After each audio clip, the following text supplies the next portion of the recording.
Let's start with a little bit of prep. The night before, I make sure I take a cup of oats and I put them in a bowl that has a lid. Make sure you're using old fashioned oats for this particular recipe because steel cut oats take a little bit longer to cook. Then you need to throw in a dash of cinnamon, however much you prefer to your liking. And the next thing you'll need is a little bit of salt. Now, don't go too heavy on this salt because you don't need too much, just a dab. It enhances the taste. Now just put the lid on the bowl, give it a really, really good shake to mix those ingredients together and set it to the side until the morning. All right, here's the star of the show because y'all came here for her, not for me. Please make sure you're using the Instant Pot Zest for this particular recipe because it is different if you're using a different Instant Pot.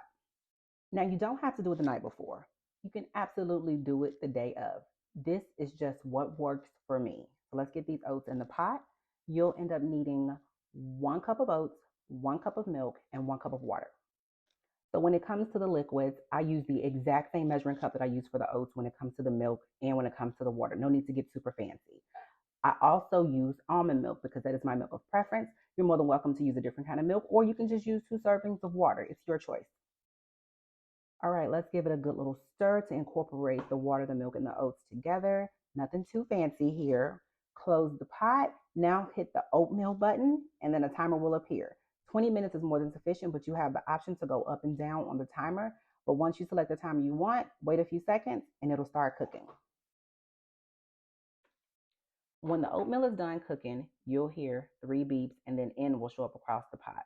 You have the option to keep it warm. It just depends on what's going on. Or you can go ahead and hit cancel. I hit cancel because we're eating it right now. Open up the pot and give it a good little stir. Nothing too fancy, just enough to get things incorporated and fluff it up.